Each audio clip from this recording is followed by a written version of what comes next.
Assalamualaikum warahmatullahi wabarakatuh. Kali ini kita akan membahas pentingnya multiple regression.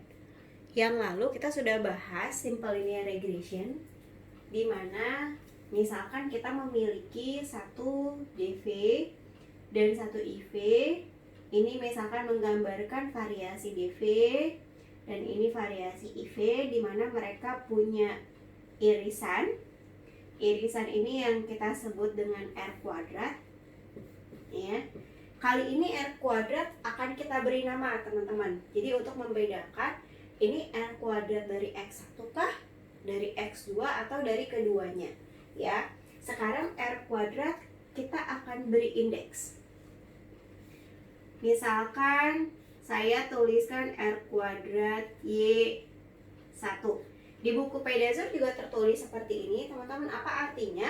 Artinya R kuadrat Y1 ini adalah besar pengaruh X1 terhadap Y, ya. Jadi ini DV-nya, ini IV-nya. Jadi kalau saya tuliskan R kuadrat Y2, apa artinya?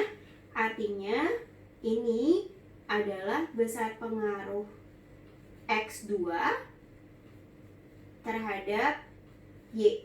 Jadi yang di depannya ini dia selalu Y, ya, selalu DV.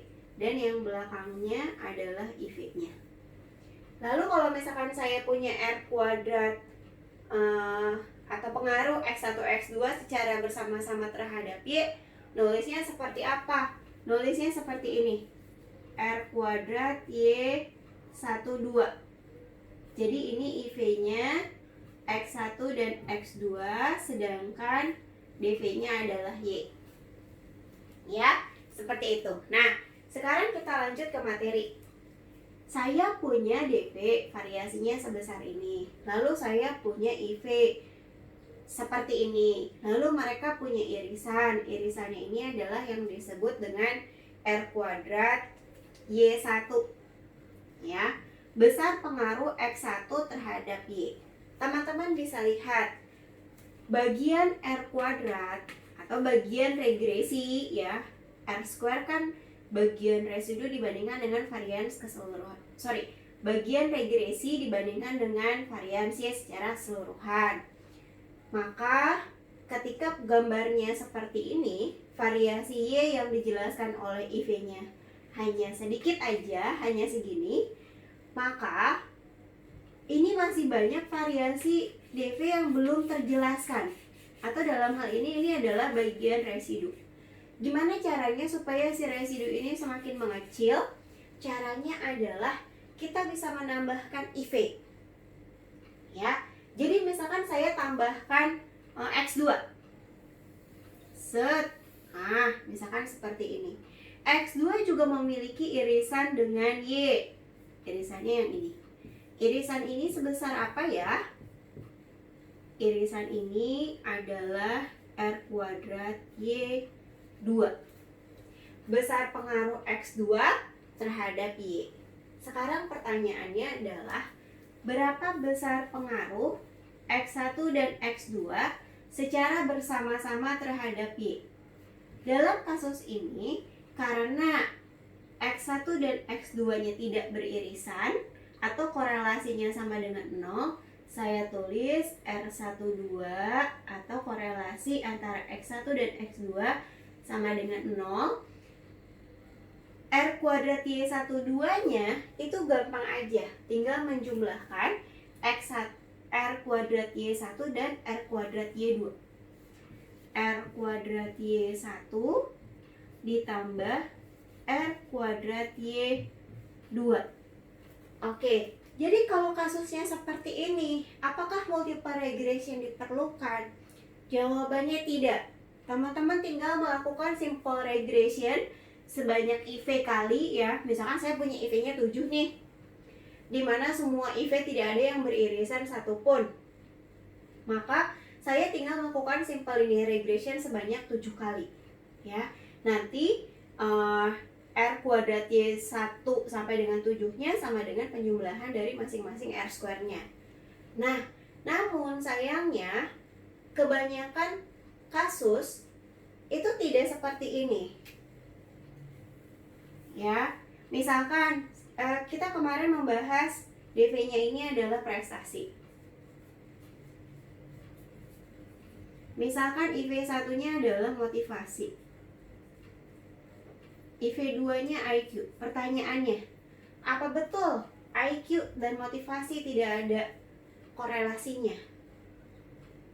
Nah, dalam psikologi akan sangat sulit sekali ditemukan di mana IV1 dan IV2 ini tidak berkorelasi. Di dalam variabel psikologi biasanya variabel satu dan variabel lainnya itu sangat berkaitan. Berkaitan ya, jadi ya bisa juga sih korelasinya kecil. Tapi kalaupun korelasinya kecil, maka persamaan ini udah nggak berlaku lagi.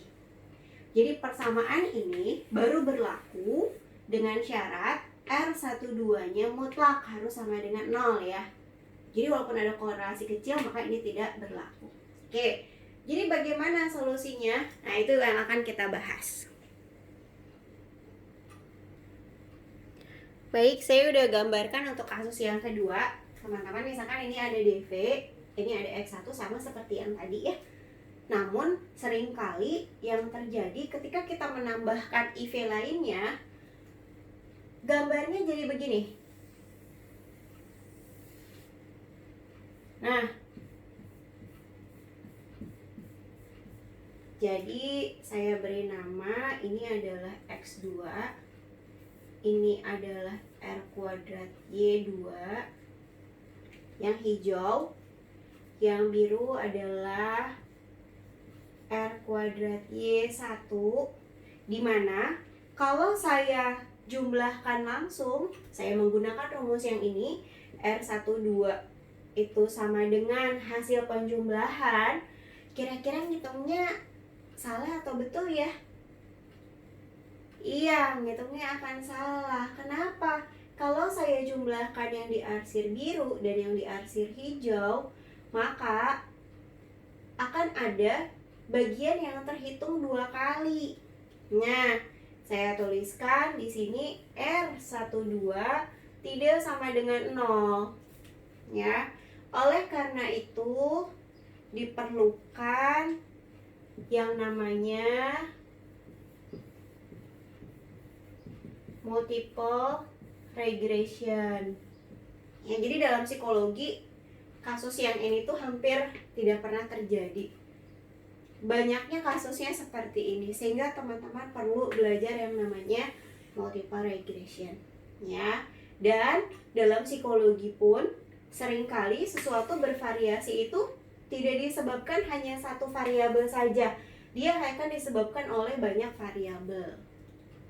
Selamat belajar multiple regresi.